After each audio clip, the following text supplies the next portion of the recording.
Hello student, good morning बेटा। कैसे हो? तो देखो बेटा, हम एनटीए नीट पेपर सॉल्यूशन के सीरीज को आगे बढ़ाते हुए आज के इस वीडियो लेक्चर में हम NTA NEET paper number 89 organic chemistry solution के बारे में डिस्कस करेंगे। आपको मैं हर क्वेश्चन का आंसर प्लस उसके कॉन्सेप्ट के बारे में डिस्कस करूँगा। अर्थात ये एक रिवीजन करने का बेस्ट तरीका होता है, या किसी क्वेश्चन को सोल्व करने के लिए हमें किन किन पॉइंटों को लर्न करना है या क्या क्या पॉइंट हमें याद होने चाहिए, उनके बारे में मैं आपको बताऊंगा। तो देखिएगा, इस वीडियो लेक्चर का पहला जो क्वेश्चन है वो है question number 2, which one of the following has shortest carbon carbon bond length here. आपको बताना है यहाँ पर इनमें से किसके अंदर सबसे छोटी कार्बन कार्बन बॉन्ड लेंथ है। पहला C6H6 है, तो पहला तो हो गया बेटा आपका बेंजीन, फर्स्ट हो गई बेंजीन। आपको पता है बेंजीन में रेजोनेंस होता है बेटा, और रेजोनेंस होने की वजह से यहाँ पर पार्शियली डबल बॉन्ड कैरेक्टर होता है, इसलिए इसकी बॉन्ड लेंथ 1.54 से तो लेस बट 1.34 से मोर होती है। अर्थात बेंजीन की बॉन्ड लेंथ अप्रोक्सीमेट 1.39 एंगस्ट्रॉम है। C2H4 2 का मतलब क्या हो गया बेटा? एथीन। एथीन में आपको पता है बेटा 100% आपके यहाँ पर क्या होगा? डबल बॉन्ड होगा, और 100% डबल बॉन्ड होगा तो इसकी बॉन्ड लेंथ 1.34 एंगस्ट्रॉम होगी। ये आपके बी हो गया, तो ये बी हो गया, ये आपका ए हो गया। अब डिस्कस करेंगे सी यहाँ पर है C2H2। C2H2 का मतलब हो गया बेटा ट्रिपल बॉन्ड एल्काइन, और एल्काइन के अंदर भी 100% ट्रिपल बॉन्ड है, और अगर इसमें 100% ट्रिपल बॉन्ड है तो बेटा इसकी बॉन्ड लेंथ 1.20 एंगस्ट्रॉम के आसपास है। अब आ जाओ डी में है बेटा C2H6 का मतलब हो गया इथेन, और इथेन है तो इसमें भी 100% सिंगल बॉन्ड है, और अगर यहाँ पर 100% सिंगल बॉन्ड है तो इसकी बॉन्ड लेंथ 1.54 एंगस्ट्रॉम होगी। तो बताओ सबसे बड़ी बॉन्ड लेंथ किसकी होगी? 1.54 एंगस्ट्रॉम डी की, जिसमें सिंगल बॉन्ड है। उसके बाद में किसकी होगी बेटा? ए की, क्योंकि इसमें जो कैरेक्टर है न तो डबल बॉन्ड है न सिंगल बॉन्ड है, उनके बीच वाला है। उसके बाद में किसकी होगी बेटा? बी की, और सबसे लीस्ट क्या होगी? सी की। तो सबसे स्मॉलेस्ट जो साइज मतलब लेंथ है वो सी में होगी, और सबसे लॉन्गेस्ट जो है वो डी में होगी। तो बताओ इस क्वेश्चन का आंसर क्या होगा? क्योंकि उन्होंने शॉर्टेस्ट पूछा था, शॉर्टेस्ट किस में होगा बेटा? सी में, तो इस क्वेश्चन का आंसर भी क्या है बेटा? सी है। तो सबसे शॉर्टेस्ट बॉन्ड लेंथ है सी की।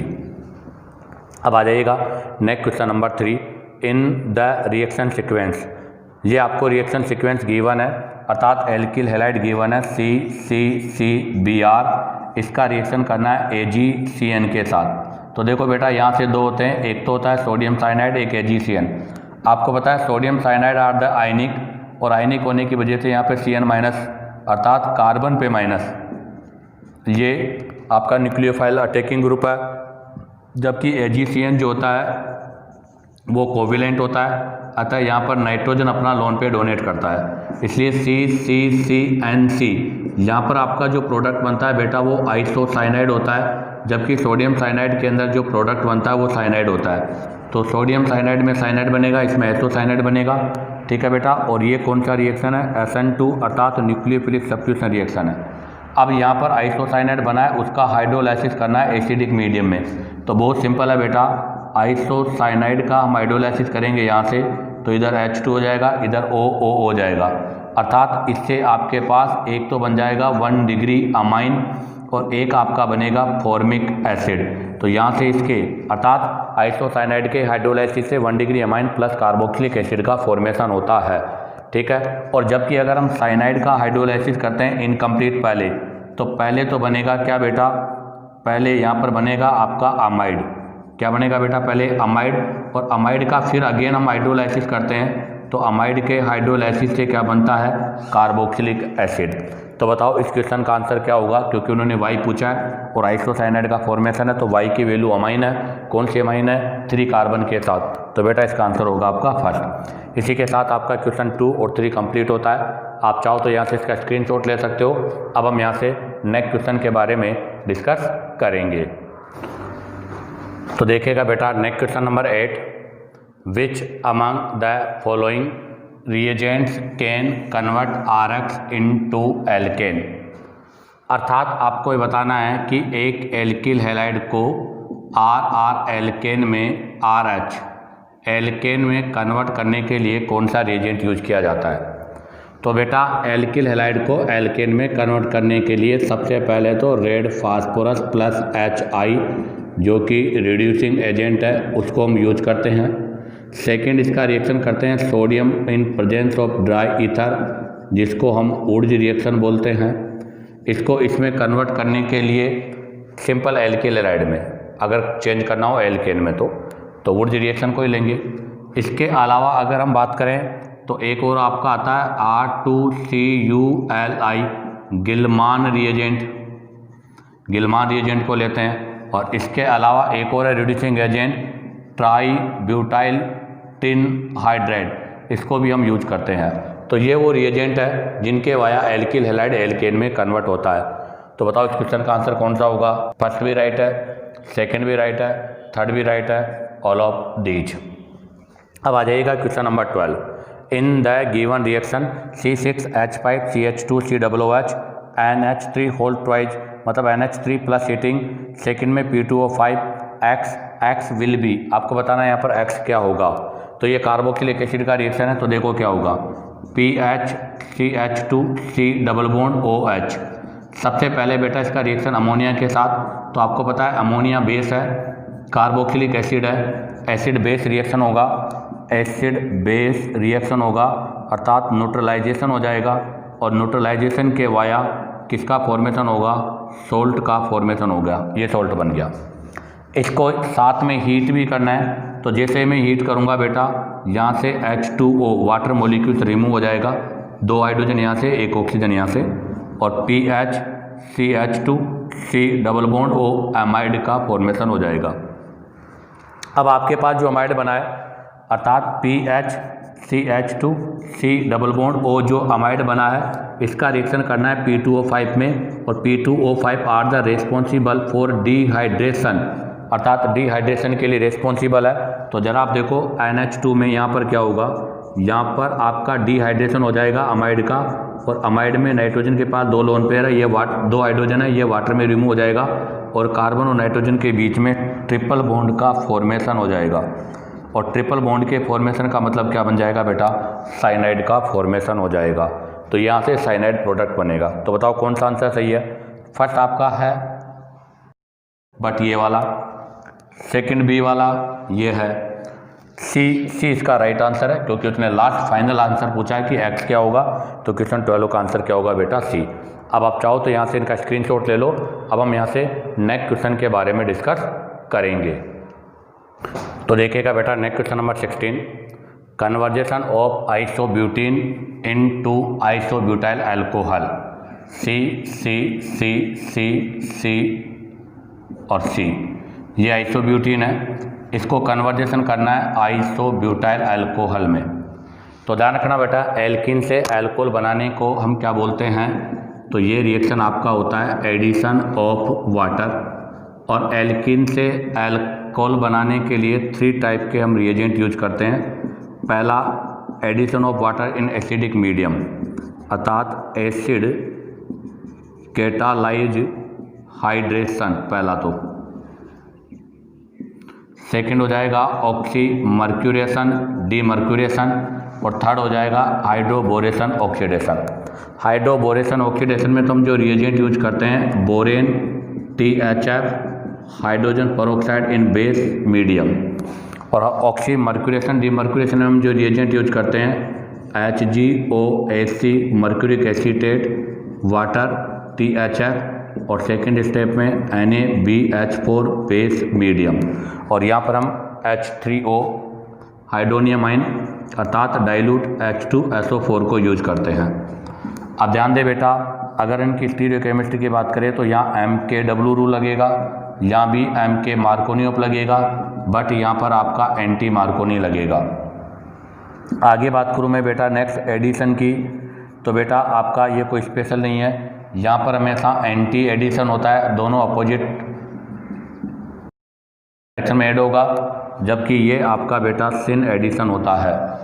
जनरली इसके अंदर इंटरमीडिएट कार्ब कैटायन बनता है, इसलिए यहाँ पर रीअरेंजमेंट पॉसिबल है। यहाँ रीअरेंजमेंट होगा, नहीं होगा, यहाँ भी रीअरेंजमेंट नहीं होगा। और यहाँ पर 3 डिग्री एल्कोहल का मोस्टली फॉर्मेशन होता है। मोस्टली बोला है मैंने, हमेशा नहीं होगा। यहाँ 2 डिग्री का होता है और यहाँ 1 डिग्री का होता है। अब आप ज़रा देखो, हमारे पास यहाँ पर जो ये डबल बॉन्ड है, इस डबल बॉन्ड पे OL एल्कोहल बाहर वाले पे लग रहा है, अर्थात यहाँ कौन से रूल का फॉलो हो रहा है, NT-MKW। और NT-MKW का फॉलो हो रहा है, तो बताओ किसका एडिशन होगा, हाइड्रोबोरेशन ऑक्सीडेशन। तो बताओ इसका आंसर क्या होगा, H2H, नहीं, हाइड्रोबोरेशन ऑक्सीडेशन, राइट। अब देखो यही प्रोडक्ट मैं ले लेता हूँ C डबल बॉन्ड C।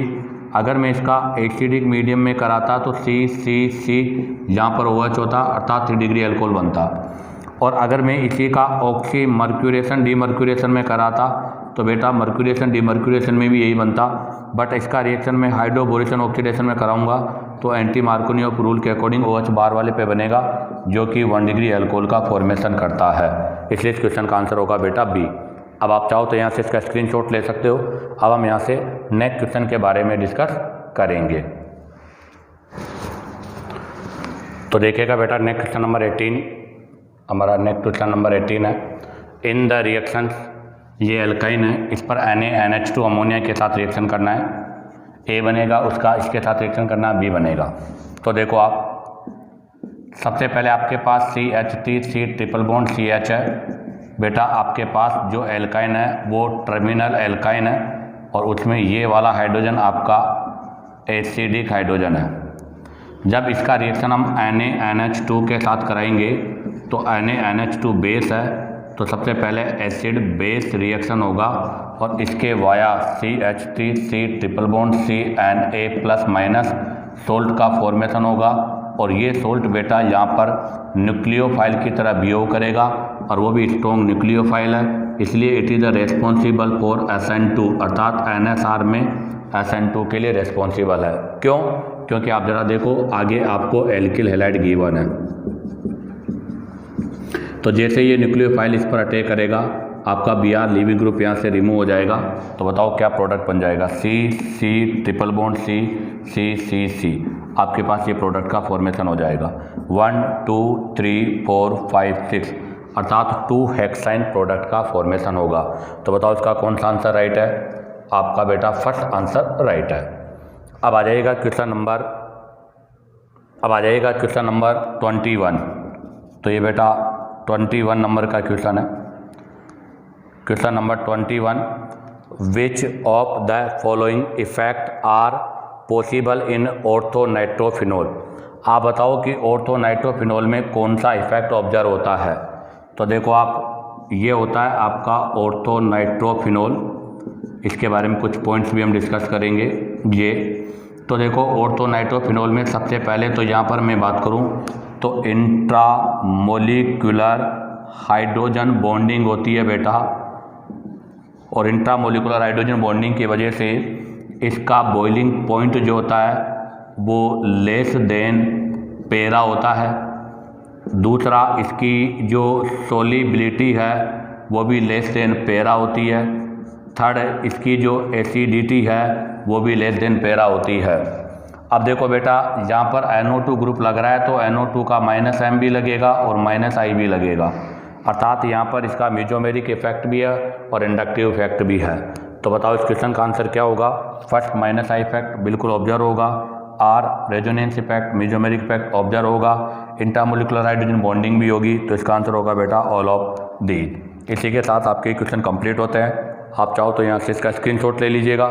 अब हम यहाँ से नेक्स्ट क्वेश्चन के बारे में डिस्कस करेंगे। तो देखिएगा बेटा, next question number 25, 2 isomeric ketone pent 3 one and pent 2 one, sorry एक 2 ऑन है एक 3 ऑन है। तो C डबल बॉन्ड O और C, ये तो हो गया पेंट 3 ऑन, और C डबल बॉन्ड OC एक हो गया पेंट 2 ऑन। आपको इन दोनों के बीच में डिफरेंशियल करना है, किससे डिफरेंशियल होगा। तो देखो बेटा, सबसे फर्स्ट तो यहाँ पर CH3 के रेस्पेक्ट में CH3 ग्रुप है, अर्थात यहाँ पर आपको पता है आइडोफॉर्म टेस्ट पॉसिबल है, अर्थात I2 प्लस NaOH के साथ यहाँ रिएक्शन होगा और इस वाले पोर्शन से तो CHI3 बन जाएगा और इस वाले से CCC3 और रिमेनिंग पार्ट CONa में कन्वर्ट हो जाएगा। तो यहाँ से आइडोफॉर्म टेस्ट होगा। जबकि आप इसमें देखिएगा यहाँ पर इस ग्रुप के रेस्पेक्ट में मिथाइल नहीं है, इसलिए बेटा इसके अंदर नो आइडोफॉर्म टेस्ट, अर्थात यहाँ पर कोई भी आइडोफॉर्म टेस्ट नहीं है। अब आ जाएगा नेक्स्ट सेकंड में हम बात करें सोडियम हाइड्रोजन सल्फाइड। तो ध्यान दे बेटा, सोडियम हाइड्रोजन सल्फाइड जो टेस्ट होता है वो NaR न्यूक्लियोफिलिक एडिशन है और ये आपके प्यूरिफिकेशन एंड सेपरेशन मेथड में इसको हम यूज करते हैं। पर ध्यान रखना आपको NaR रिएक्शन है और NaR की जो रिएक्टिविटी है वो स्टीरिक हिंड्रेंस के इनडायरेक्टली प्रोपोर्शनल होती है। NaR indirectly proportional to steric hindrance, अर्थात क्राउडिंग बढ़ने के साथ साथ इस रिएक्शन का जो रेट है वो डिक्रीज होता है। तो अब आप ज़रा देखो, इसके अंदर 2 नोट साइड बल्कि ग्रुप है, यहाँ क्राउडिंग मोर है इसलिए यहाँ पर ये रिएक्शन नहीं देगा, बट यहाँ पर 1 साइड लेस क्राउडेड है इसलिए सोडियम हाइड्रोजन सल्फाइड के साथ यहाँ पर रिएक्शन पॉसिबल है। तो बताओ इस क्वेश्चन का आंसर क्या होगा? Iodoform only wrong, NHSO4 only wrong, NaCN नहीं, तो इसका आंसर होगा बेटा डी। ये दोनों ही मिलाकर इसके मतलब सेपरेशन के लिए यूज किए जाते हैं। Question number 26, the given reaction is, आपको ये रिएक्शन गिवन है बेंजल्डिहाइड के 2 मोल है और बेंजल्डिहाइड आपको जो दे रखा है वो है विदाउट अल्फा हाइड्रोजन का पार्ट है और इसका रिएक्शन कराना है आपको सोडियम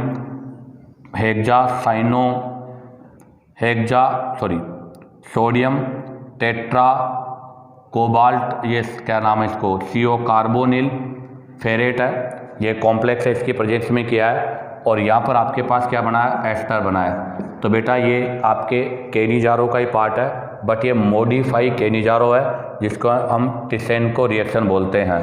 तो ध्यान रखना टिसेनको रिएक्शन क्या होता है, तो टिसेनको रिएक्शन आपका मॉडिफाई केनिजारो रिएक्शन होता है। तो इस क्वेश्चन का आंसर क्या होगा बेटा? B, Tishchenko reaction. अब आप चाहो तो यहाँ से इसका स्क्रीनशॉट ले लो। अब हम यहाँ से नेक्स्ट क्वेश्चन के बारे में डिस्कस करेंगे। तो देखिएगा बेटा next question number 27, which of the following play significant role in depletions of ozone layer, अर्थात ओजोन लेयर के डिप्लेशन में इनमें से कौन का सिग्निफिकेंट रोल है। तो ये आपके इन्वायरमेंटल केमिस्ट्री का क्वेश्चन है, डायरेक्ट क्वेश्चन है, आपको लर्न होना चाहिए point. Oxide of nitrogen, oxide of carbon, oxide of sulphur, तो बेटा इसका आंसर होगा ऑक्साइड ऑफ नाइट्रोजन, क्योंकि आपको पता है NO2 H की प्रेजेंस में NO plus O nascent oxygen बनाता है और यही नेसेंट ऑक्सीजन O के साथ रिएक्शन करके ओजोन बनाती है। तो इसके अंदर सबसे मेनली जो होता है वो आपका नाइट्रोजन ऑक्साइड होता है। अब आ जाएगा question number 31, the total number of isomers for, ध्यान रखना, aromatic compound having molecular formula C7H8O, C7H8O के आपको एरोमेटिक कंपाउंड वाले बनाने। तो सबसे पहले तो अगर मैं इसका DU निकालूँ तो DU निकालने के लिए 2 × कार्बन प्लस का 2 माइनस का हाइड्रोजन डिवाइड बाई 2, 14 16 में से 8 गया तो 8 में 2 का डिवाइड करेंगे तो कितना आ गया बेटा 4। इसका मतलब बेंजीन रिंग बनेगी। तो आप ज़रा देखो, ये बेंजीन रिंग बना दी मैंने। अब आप इसमें 6 कार्बन यूज हो गए तो 1 कार्बन बाहर और उस पर मैं OH लगा देता हूँ। तो ये तो आपका क्या बन गया बेटा, आपका एलाइलिक अल्कोहल हो गया, सॉरी बेंजाइलिक अल्कोहल हो गया। तो ये तो आपका बेंजाइलिक अल्कोहल का पार्ट हो गया फर्स्ट आइसोमर्स। अब हम क्या करेंगे, इस OH ग्रुप को यहाँ से आगे पोजीशन चेंज करते लाएंगे। तो ये मैंने OH को तो यहाँ फिक्स कर दिया बेटा और इसमें मिथाइल की पोजीशन चेंज कर दी। फिर मैं सेकंड में यहाँ से फिर मिथाइल की पोजीशन चेंज कर दूंगा और थर्ड में मैं फिर मिथाइल की पोजीशन चेंज कर दूंगा। तो ये मैंने फिर पोजीशन चेंज कर दी। तो बेटा ये तीनों ही फिनोल है और इनको क्या बोलते हैं, क्रीसोल बोलते हैं कॉमन नेम में। फिनोल का पार्ट है और इसके अंदर जो फंक्शनल ग्रुप फिनोल है, इनके कॉमन नेम क्रीसोल है। और इन तीनों के बीच में बेटा पोजीशन आइसोमर्स का रिलेशन है। अर्थात ये एक दूसरे के पोजीशन आइसोमर्स हैं। और अगर मैं इनके बीच में रिलेशन की बात करूं तो बेटा ये फंक्शनल आइसोमर है, क्योंकि इनमें फंक्शनल ग्रुप चेंज हो गया। अब आती है नेक्स्ट बात, हम चाहें तो इसको ऐसे भी तो अरेंज कर सकते हैं बेटा, ये रिंग है, इसके ऊपर डायरेक्ट ऑक्सीजन और CH3 लगा दें तो ये ईथर का फॉर्मेशन हो गया बेटा। तो बताओ अगर अल्कोहल और ईथर के बीच में मैं आपसे पूछूं तो ये भी क्या है बेटा, फंक्शनल आइसोमर्स है, क्योंकि इनमें भी फंक्शनल ग्रुप डिफरेंट है। तो बताओ इसके कितने आइसोमर्स का फॉर्मेशन हुआ, 1 2 3 4 5, तो टोटल बेटा 5 आइसोमर्स का फॉर्मेशन होगा। तो इसका आंसर क्या होगा बेटा, डी। अब आप चाहो तो यहाँ से इसका स्क्रीनशॉट ले लीजिएगा। अब हम यहाँ से नेक्स्ट क्वेश्चन के बारे में डिस्कस करेंगे। तो देखिएगा बेटा next question number 32, which one of the following alkenes is most stable. आपको इन एल्कीन में मोस्ट स्टेबल बताना है। तो सबसे पहले मैं बता दूं आपको कि stability of alkene is directly proportional to number of alpha hydrogen. Number of alpha hydrogen के डायरेक्टली प्रोपोर्शनल होती है स्टेबिलिटी ऑफ एल्कीन। तो देखो बेटा सबसे ज़्यादा स्टेबल एल्कीन है जिसके पास टोटल 12 अल्फा हाइड्रोजन होते हैं, ये वाली। उसके बाद में 9 अल्फा हाइड्रोजन, तो ये एल्कीन है जिसके पास 9 अल्फा हाइड्रोजन है। उसके बाद में 6 alpha hydrogen, but 6 alpha hydrogen में डिफरेंट कंडीशन है। उनमें से पहले वो आएगी जिसके अंदर दोनों मिथाइल वन साइड है। क्यों? क्योंकि जब हम यहाँ से इलेक्ट्रोफाइल का फॉर्मेशन करके इसकी मैकेनिज्म को एक्सप्लेन करते हैं तो आप देखो यहाँ पर ये कैटायन हाईली स्टेबल होता है, इसलिए 6 अल्फा हाइड्रोजन में पहले वन साइड वाली आएगी। उसके बाद में 6 में 2 और कंडीशन है, एक सिस और एक ट्रांस है। हम ज्योमेट्रिकल आइसोमेरिज्म में डिस्कस करते हैं कि trans is more stable than cis. ऐसा रीजन क्या है? क्योंकि ट्रांस में आपके सेम ग्रुप अपोजिट साइड होते हैं इसलिए। और फिर आता है ट्रांस के बाद में सिस, ये भी नंबर 6 अल्फा हाइड्रोजन पर ही है, तो ये नंबर 6 अल्फा हाइड्रोजन पर सिस। और उसके बाद में आता है 3 अल्फा हाइड्रोजन, और सबके लास्ट में आता है सर 0 अल्फा हाइड्रोजन। ये एल्कीन की स्टेबिलिटी है। और ध्यान रखना HOH हीट ऑफ हाइड्रोजिनेशन हमेशा indirect proportional stability of alkene होता है, अर्थात एल्कीन की स्टेबिलिटी के इनडायरेक्टली प्रोपोर्शनल है। तो बताओ उसने पूछा है मोस्ट स्टेबल कौन सी होगी। तो सबसे पहले के अंदर नंबर ऑफ अल्फा हाइड्रोजन कितने हैं, 0। दूसरे में नंबर ऑफ अल्फा हाइड्रोजन कितने हैं, 3। इसमें नंबर ऑफ इसमें नंबर ऑफ अल्फा हाइड्रोजन कितने हो जाएंगे बेटा, टोटल 6। और इसमें नंबर ऑफ अल्फा हाइड्रोजन कितने हैं बेटा, 6। बट इसमें दोनों साइड है, इसमें वन साइड है, इसलिए इसकी स्टेबिलिटी सबसे ज़्यादा होगी। अब आप चाहो तो यहाँ से इसका स्क्रीनशॉट ले लो। अब हम यहाँ से नेक्स्ट क्वेश्चन के बारे में डिस्कस करेंगे। तो देखिएगा बेटा next question number 35, consider the following reaction. ये आपको एक रिएक्शन गिवन है। ए आपके पास अल्कोहल है, बी एसिड है, और this reaction occur in presence of concerted H2SO4। और यहाँ से आपके पास किसका फॉर्मेशन हो रहा है, एस्टर का फॉर्मेशन हो रहा है। तो बेटा इसका मतलब ये रिएक्शन कौन सा हो गया, तो ये आपका एस्ट्रीफिकेशन रिएक्शन हो गया। अब एस्ट्रीफिकेशन रिएक्शन में क्या होता है वो देखो आप, ROH अल्कोहल का तो OH बॉन्ड क्लीवेज होता है, जबकि आपका जो एसिड होता है उसका COH बॉन्ड क्लीवेज होता है। इसके via RC double bond OR ester का फॉर्मेशन होता है और वाटर रिमूव होता है। इस वाटर में जो ऑक्सीजन होता है वो ऑक्सीजन बेटा आपके कहाँ से ऑब्टेन होता है, एसिड से ऑब्टेन होता है। और एस्ट्रीफिकेशन में सबसे मेन जो क्वेश्चन है वो यही है कि वाटर कहाँ से आएगा, तो वाटर में ऑक्सीजन आपका एसिड से आता है। कौन सा बॉन्ड ब्रेक होता है, अल्कोहल का OH बॉन्ड ब्रेक होता है, और इसकी जो रिएक्टिविटी होती है वो 1 स्टिक हिंड्रेंस होती है। तो बताओ इसमें कौन सा क्वेश्चन आपका राइट है। पहला, breaking of OH bond of A and OH bond of B। नहीं बेटा, दोनों के अलग अलग बॉन्ड ब्रेक होते हैं। ब्रेकिंग ऑफ CC बॉन्ड, नहीं बेटा ये भी रॉन्ग है। Breaking of OH bond of A बिल्कुल right, and CO bond of B बिल्कुल राइट। तो इसका आंसर बेटा C होगा। तो ध्यान रखना एस्ट्रीफिकेशन में अल्कोहल का तो OH बॉन्ड ब्रेक होता है, एसिड का CO बॉन्ड ब्रेक होता है, एस्टर का फॉर्मेशन होता है, वाटर मॉलिक्यूल्स रिमूव होता है, वाटर में ऑक्सीजन एसिड से ऑब्टेन होता है। इसकी रिएक्टिविटी 1 स्टिक हिंड्रेंस के इनडायरेक्टली प्रोपोर्शनल होती है, अर्थात सबसे ज़्यादा फॉर्मिक एसिड की, उसके बाद में एसिटिक एसिड की, उसके बाद में प्रोपियोनिक एसिड की। ऐसे ही अल्कोहल में सबसे ज़्यादा मेथेनॉल, मेथेनॉल के बाद में एथेनॉल, एथेनॉल के बाद में प्रोपेनॉल एल्कोहल की होती है। अब आप चाहो तो यहाँ से इसका स्क्रीनशॉट ले सकते हो। अब हम यहाँ से नेक्स्ट क्वेश्चन के बारे में डिस्कस करेंगे। तो देखिएगा बेटा next question number 36, in the given reaction, आपको ये रिएक्शन गिवन है C6H5CH2CH2 N प्लस CH3CH3CH2CH3OH, अर्थात ये आपको दे रखा है क्वार्टरली अमोनियम हाइड्रोक्साइड आयन, और सर इसका हीटिंग किया है, और इसको हीटिंग करने पर आपके पास जो प्रोडक्ट बन रहा है उसमें आपको बताना है X is the major product.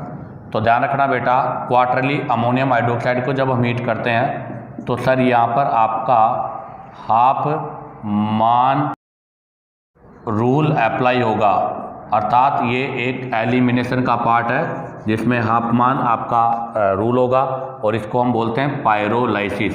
क्या बोलते हैं बेटा इसको? पायरोलाइसिस। तो ये रिएक्शन हो गई आपकी pyrolysis of quarterly ammonium hydroxide, जिसमें हाफमान रूल अप्लाई होगा, एलिमिनेशन रिएक्शन है। हाफमान कहता है कि आपकी हमेशा लेस सब्स्टिट्यूटेड एल्कीन का क्या होना चाहिए बेटा? फॉर्मेशन होना चाहिए। तो यहाँ पर लेस सब्स्टिट्यूटेड एल्कीन का फॉर्मेशन होगा। तो अब आप ज़रा देखो, मैं इसको नीचे की तरफ ड्रॉ कर रहा हूँ, CN मिथाइल, मिथाइल CH2 और CH3 और ये प्लस, अल्फ़ा ये बीटा, ये अल्फ़ा ये बीटा, या अल्फ़ा बीटा नहीं है, बट आप देखो ये वाला बीटा आपका 2 डिग्री है, ये वाला बीटा 1 डिग्री है, तो ये बीटा आपका क्या है बेटा? लेस क्राउडेड है। अगर ये लेस क्राउडेड है तो एल्कीन का फॉर्मेशन यहाँ से होगा। तो जब इसको हम यहाँ से सोल्व करेंगे तो यहाँ पर एल्कीन का फॉर्मेशन हो जाएगा। तो इसका मतलब CH2H, ये बीटा यहाँ से उठ के यहाँ चला जाएगा और यहाँ पर एल्कीन का फॉर्मेशन होगा। तो यहाँ पर जो एल्कीन बनेगी वो बनेगी बेटा CH2CH2, अर्थात एथीन का फॉर्मेशन होगा। तो यहाँ पर आपके किसका फॉर्मेशन होगा बेटा? एथीन का। तो बताओ इस क्वेश्चन का आंसर क्या होगा? बी। अब आप चाहो तो यहाँ से इसका स्क्रीनशॉट ले लो। अब हम यहाँ से नेक्स्ट क्वेश्चन के बारे में डिस्कस करेंगे। तो देखिएगा बेटा next question number 38, in the reaction sequence CH3C triple bond CH CH3 MgBr के साथ रिएक्शन कराना है ग्रिग्नियर रिएजेंट के साथ। आपको पता है ये हाइड्रोजन कौन सा हाइड्रोजन है बेटा? एसिडिक हाइड्रोजन है, और ग्रिग्नियर रिएजेंट में यहाँ से आपके पास CH3 माइनस बेटर न्यूक्लियोफाइल और बेस है। तो ये बेस इस हाइड्रोजन के साथ रिएक्शन करके मीथेन बनाएगा, और साथ में प्रोडक्ट A बनेगा। उसका रिएक्शन CO2 प्लस के साथ कराकर वाटर के साथ हाइड्रोलाइसिस करना है। आपको बताना है कि B बनेगा, तो B विल बी, यहाँ पर B प्रोडक्ट क्या है? तो पहला तो मैंने आपको क्लियर कर दिया है कि ये टर्मिनल एल्काइन है बेटा, और टर्मिनल एल्काइन में आपका जो हाइड्रोजन होता है वो एसिडिक होता है। एसिडिक हाइड्रोजन ग्रिग्नियर एजेंट के साथ रिएक्शन करके हाइड्रोकार्बन का फॉर्म करेगा। बट यहाँ पर जो A बनेगा वो बनेगा क्या? CH3C ट्रिपल बॉन्ड C, और इसके साथ में MgBr ऐड हो जाएगा, अर्थात ये क्या बन गया? ग्रिग्नियर रिएजेंट बन गया वापस अगेन। अब क्यों? क्योंकि आप देखो यहाँ से हाइड्रोजन तो चला गया किसमें? इसमें ये बचा हुआ पार्ट इसके साथ ऐड हो जाएगा, ये बन गया। अब इसका रिएक्शन करना है CO2 के साथ। तो बेटा CO2 होती है O डबल बॉन्ड C। तो ध्यान रखना CO2 जो है वो भी कौन सी होती है? ड्राई आइस के रूप में।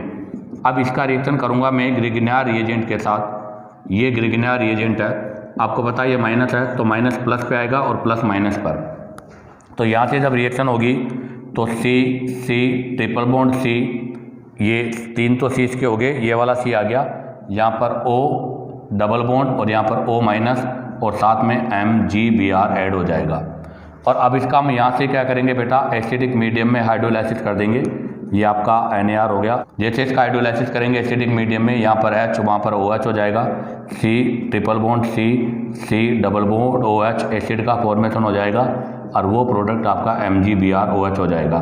तो ध्यान रखना बेटा, ड्राई आइस जो होती है वो आपके कार्बोक्सिलिक एसिड के फॉर्मेशन के लिए रिस्पॉन्सिबल है फ्रॉम ग्रिग्नियर रिएजेंट। तो बताओ इस क्वेश्चन में आंसर क्या होगा? ये तो रॉन्ग है, ये वाला प्रोडक्ट बनेगा, बट वो प्रोडक्ट आपका A है, तो ये भी रॉन्ग है क्योंकि उसने B पूछा है। B प्रोडक्ट आपका ये है, तो इसका मतलब इस क्वेश्चन का आंसर C राइट है। अब आप चाहो तो यहाँ से इसका स्क्रीनशॉट ले लो। अब हम यहाँ से नेक्स्ट क्वेश्चन के बारे में डिस्कस करेंगे। तो देखिएगा next question number 41, which of the following will not form Grignard reagent with magnesium dry ether. आपको first second third fourth given है and select the correct answer using the code given below, और आपको जो नीचे code दिया है उसको match करना है। तो आप देखो बेटा, सबसे फर्स्ट आपको जो गिवन है वो है बी आर कौन सा, विसिनल डाई हैलाइड है, और विसिनल डाई हैलाइड मैग्नीशियम के साथ in presence of dry ether में बेटा रेस्पॉन्सिबल फॉर एलिमिनेशन रिएक्शन के लिए रेस्पॉन्सिबल है। क्यों? क्योंकि जब यहाँ से बी आर हटेगा यहाँ पॉजिटिव आएगा, मैग्नीशियम को 2 इलेक्ट्रॉन देगा तो नेगेटिव यहाँ शिफ्ट होगा और बी आर यहाँ से रिमूव हो जाएगा, तो यहाँ से बेटा एल्कीन का फॉर्मेशन होगा वाया एलिमिनेशन। तो इसका मतलब फर्स्ट में तो नहीं बनेगा। अब आता है सेकेंड में देखिएगा बेटा, आपका जो डाई हैलाइड है वो पॉलीमिथाइलिन का पार्ट है। किसका पार्ट है बेटा? पॉलीमिथाइलिन का, और उनके बीच में बिटवीन कार्बन जो है वो 3 है। तो ऐसी कंडीशन पर मैग्नीशियम की प्रेजेंस में ये Mg के साथ MgBr रिमूव हो जाएगा और साइक्लो प्रोडक्ट का फॉर्मेशन होगा, तो यहाँ से भी गिनियर एजेंट का फॉर्मेशन नहीं होगा। अब आता है नंबर 3 के अंदर देखिएगा, ये बेंजीन रिंग के साथ है Br और Br, और वो भी कौन सी पोजीशन पर बेटा? वही विसिनल पोजीशन पर है, और विसिनल पोजीशन पर मैग्नीशियम की प्रेजेंस में वही न्यू बॉन्ड का फॉर्मेशन होगा। तो सबसे पहले तो यहाँ से Br हटेगा, जैसे ही Br हटेगा आपको पता है यहाँ क्या हो जाएगा? पॉजिटिव, ये इसको इलेक्ट्रॉन देगा नेगेटिव, यहाँ शिफ्ट हो जाएगा और बाहर हो जाएगा, अर्थात यहाँ पर आपके पास इंटरमीडिएट बेंजाइन का फॉर्मेशन होगा। तो इसका मतलब फर्स्ट सेकंड और थर्ड तीनों से ही ग्रिग्नियर रिएजेंट नहीं बनेगा, बट आपका जो फोर्थ ऑप्शन है इसमें ग्रिग्नियर रिएजेंट बनने की पॉसिबिलिटीज़ है, क्योंकि यहाँ पर एलिमिनेशन भी पॉसिबल नहीं है, न साइक्लो कंपाउंड का फॉर्मेशन होगा और न ही यहाँ पर बेंजाइन का फॉर्मेशन होगा। तो बताओ इस क्वेश्चन का आंसर क्या होगा? First only 4 wrong, only 2 wrong, first second third ये राइट है। अर्थात हमें बताना था कि इनमें से कौन से कंपाउंड ग्रिग्नियर रिएजेंट नहीं बनाते हैं। तो फर्स्ट भी नहीं बनाएगा, सेकंड भी नहीं बनाएगा और थर्ड भी नहीं बनाएगा, इसलिए इसका आंसर क्या होगा बेटा? सी। अब आप चाहो तो यहाँ से इसका स्क्रीनशॉट ले लो। अब हम यहाँ से नेक्स्ट क्वेश्चन के बारे में डिस्कस करेंगे। तो देखिएगा बेटा, next question number 43, the product of the reaction. आपको ये रिएक्शन है, इसमें आपको बताना प्रोडक्ट क्या होगा। तो देखो बेटा, इस रिएक्शन को हम बोलते हैं परकिंस रिएक्शन। ये परकिन रिएक्शन है जिसके अंदर आपका एरोमेटिक एल्डिहाइड, और वो भी कौन सा एरोमेटिक एल्डिहाइड? क्योंकि ये वही NAR का पार्ट है, और जो भी आपका एरोमेटिक एल्डिहाइड है उस पर इलेक्ट्रॉन विड्रॉल ग्रुप होना चाहिए, ताकि आपके कार्बोनिल जो कार्बन है उस कार्बोनिल कार्बन पर पॉजिटिव चार्ज मोर हो सके। इसका रिएक्शन करते हैं एसिड एनहाइड्राइड के साथ in presence of salt of acid anhydride, उसी एसिड एनहाइड्राइड के सोल्ट के साथ। इससे हमें यहाँ पर alpha beta unsaturated acid product का फॉर्मेशन होता है, जिसको हम सिनामिक एसिड बोलते हैं। तो ये इसका प्रोडक्ट है। तो बताओ इसमें कौन सा आंसर होगा? तो देखिएगा, आपके पास है यहाँ पे NO2 और ये था एल्डिहाइड। इसका रिएक्शन आपको करना था एनाइडाइड के साथ। तो यहाँ से जो आपके पास एनाइडाइड है वो है PH CH2 C double bond O C double bond O CH2 और PH, और इसी के सोल्ट की प्रेजेंस में ये रिएक्शन था। तो जब हम यहाँ से इस रिएक्शन को करेंगे बेटा, तो यहाँ से आपके पास जो प्रोडक्ट का फॉर्मेशन होगा वो यहाँ से होगा। कौन से वाले ग्रुप पे? ये वाला जो ग्रुप है, ये वाला ग्रुप आपके एसिड में हो जाएगा। तो यहाँ से जो प्रोडक्ट बनेगा वो बनेगा ON ring C double bond C PH और COOH इस ग्रुप में कन्वर्ट हो जाएगा। कहने का मतलब है कि आपका ये ग्रुप है पहले OH में कन्वर्ट होगा और ये ग्रुप यहाँ से ऐड होगा एसिड में। तो देखो ये ग्रुप हुआ, ये H यहाँ हुआ, तो ये तो क्या बन गया? एसिड। और ये आपका बना OH, उसको हीट करेंगे तब इसका कंडेंसेशन प्रोडक्ट होगा। तो अगर मैं पूरा करूं तो पहला जो प्रोडक्ट होता है वो तो आपका ये होता है, और जब इसको हम यहाँ से हीट करते हैं तो यहाँ से कंडेंसेशन हो जाता है, और इसका कंडेंसेशन होने से यहाँ पर डबल बॉन्ड अर्थात अल्फा बीटा अनसैचुरेशन की जो कंडीशन है वो आती है। तो बताओ इसका कौन सा आंसर राइट है? फर्स्ट ऑप्शन रॉन्ग है, सेकंड रॉन्ग है, थर्ड रॉन्ग है, फोर्थ आंसर इसका राइट है NO2 ring C double bond C PH और COOH। अब आप चाहो तो इसका स्क्रीनशॉट ले लो। अब हम यहाँ से नेक्स्ट क्वेश्चन के बारे में डिस्कस करेंगे।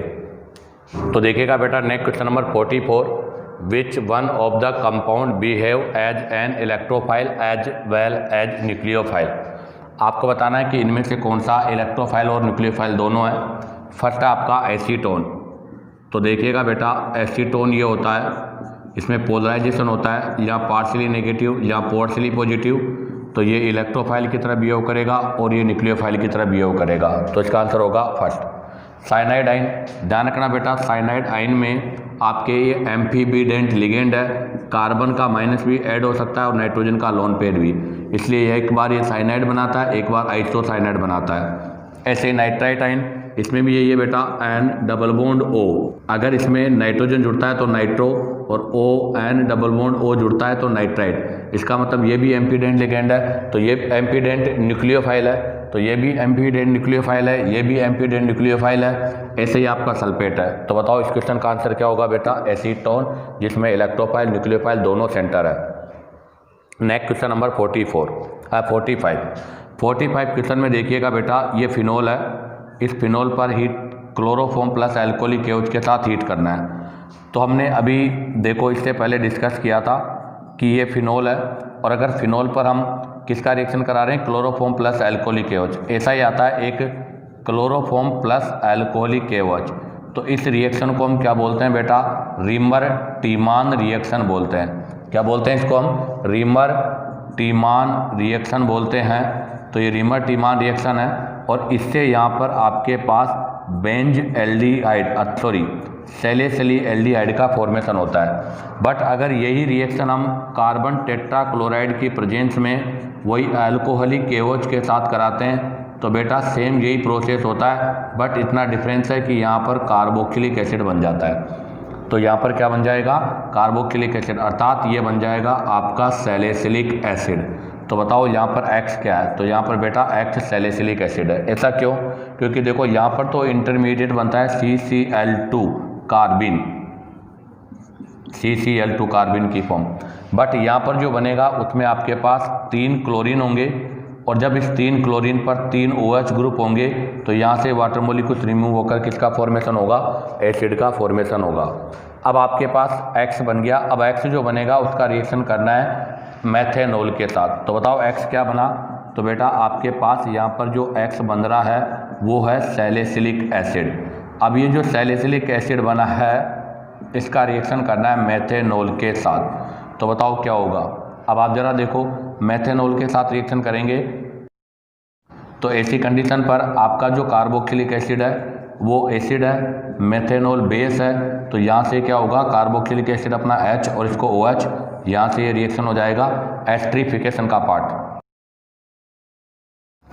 तो यहाँ से आपके जो एसिड और अल्कोहल है इनके बीच में यहाँ पर क्या होगा बेटा? एस्ट्रीफिकेशन हो जाएगा।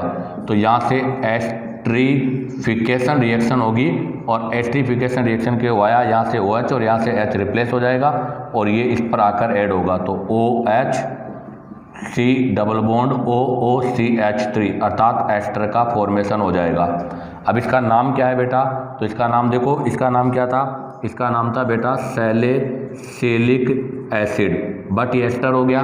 तो एस्टर के लिए पहले CH3 के लिए तो क्या लगा देंगे? मिथाइल, और बचा हुआ पार्ट क्या बन जाएगा? सैलिसिलेट। क्या बन जाएगा? सैलिसिलेट। तो ये मेथिल सैलिसिलेट हो गया, और इसका कॉमन नेम क्या होता है? तो बेटा इसका कॉमन नेम होता है winter green oil. Winter green oil इसका कॉमन नेम होता है। तो इस क्वेश्चन का आंसर कौन सा होगा बेटा? First answer wrong, second wrong, third इसका आंसर राइट है। इसी के साथ आपका बेटा ये NTA NEET paper number 89 complete होता है। उम्मीद करता हूँ कि आपको वीडियो पसंद आया होगा, क्योंकि मैंने हर क्वेश्चन को उसके कॉन्सेप्ट के साथ एक्सप्लेन किया है। अगर आपको वीडियो पसंद आया हो तो लाइक, सब्सक्राइब और शेयर करो, ताकि आपको न्यू नोटिफिकेशन मिलता रहे।